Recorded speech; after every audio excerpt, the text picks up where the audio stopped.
سے نکلوں گا میرا رب میرے پاس آئے گا فیکسونی حلتن خضرا میرا اللہ مجھے خود سبز رنگ کی پوشاک پہنائے گا اذا انشقت عنہ الارض جب سرور کائنات اپنی قبر مبارک سے باہر نکلیں گے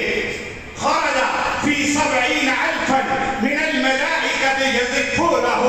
70,000 فرشتے سرور کائنات کے چاروں طرف جھوم رہے ہوں گے اذا انشقت عنہ الارض یوم القیامہ قیامت کے دن جب حضور علیہ السلام اپنی قبر مبارک سے باہر نکلیں گے خرج 70 من الملائکۃ یکرمونہ 70,000 فرشتے سرور کائنات کی تعظیم کر رہے ہوں گے یطوف علیہ الف ولدان ہزاروں غلام میرے چاروں طرف میرا طواف کر رہے ہوں گے اور حضور علیہ السلام نے فرمایا جب میں اپنی قبر سے نکلوں گا آپ نے فرمایا کہ ہر نبی کے لیے کوئی نہ کوئی سواری لائی جائے گی ہر نبی اپنی سواری پر سوار ہو کر حضور علیہ السلام نے فرمایا محشر کی طرف اپنی امت کے پاس جائے گا اور حضرت ایک نبی کو اللہ تعالیٰ اونٹنی پر بٹھائیں گے اور حضور علیہ السلام فرماتے ہیں میرے لیے براق لایا جائے گا اور میں براق پر سوار ہو کر حضور علیہ السلام فرماتے ہیں میں محشر میں جاؤں گا یجمع اللہ الناس فی صعید واحد ساری کائنات وہاں اکٹھی ہوگی یسمع الصامع ساری کائنات کو گفتگو کرنے والے کی آواز آئے گی وینخضعهم البصر ہر کوئی ہر کسی کو دیکھ سکے گا حفاتن عراتن ساری کائنات بے لباس ہوگی کما ہوئے تو جس طرح یہ لوگ پیدا ہوئے تھے سکوتن سکوت چھایا ہوا ہوگا لا تتکلم نفس الا باذنی کسی میں جرت نہیں ہوگی کہ وہ کلام کر سکے اچانک آواز آئے گی نادا منادی ایک آواز آئے گی یا محمد کہاں ہے حضور علیہ السلام فرماتے ہیں میں کہوں گا لبیک وسعدیک والخیر فی یدیک ولیس الشر الیک وعبدک بین یدیک لک والیک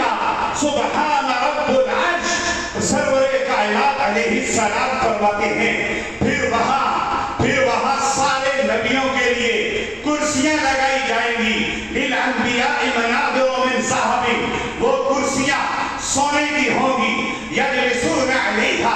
ہر نبی اس کے اوپر بیٹھے گا یبقى منبری میرا منبر میری کرسی خالی ہوگی لا اجلس علیہ میں اس پر نہیں بیٹھوں گا قائما بین یدی ربی میں اپنے رب کے سامنے کھڑا ہوں گا یا رسول اللہ آپ کیوں کھڑے ہوں گے مخافتاً ان یبعث بی الی الجنہ مخافتاً ان یبعث بی الی الجنہ میں اس لیے کھڑا رہوں گا کہ اس کرسی پہ بیٹھوں تو کہیں یہ کرسی مجھے جنت میں نہ لے جائے وَيَبْقَى أُمَّتِي مِن بَعْدِي اور میری امت میرے بعد کہیں تنہا نہ رہ جائے مجھے اللہ تعالیٰ کہیں گے ماذا تريد ان اصحاب امتك یا محمد اے میرے حبیب آپ کیا چاہتے ہیں حضور علیہ السلام فرماتے ہیں میں کہوں گا اجل حسابہم یا اللہ ان کا جلدی حساب شروع کیا فیحاسبون سب کا حساب دیا جائے گا اور حساب کے حوالے سے حضور علیہ السلام نے کیا فرمایا خیرتو بین الشفاعہ و بین ان یدخل نصف امت الجنہ اللہ تعالیٰ مجھے اختیار دے گا اے میرے نبی چاہو تو اپنی آدھی امت بخشوا لو اور چاہو تو مجھ سے شفاعت کا حق لے لو واخترت الشفاعہ میں شفاعت کا حق لوں گا لأنها أخفى وأعم میں شفاعت اس لیے لوں گا مجھے امید ہے کہ میری شفاعت سے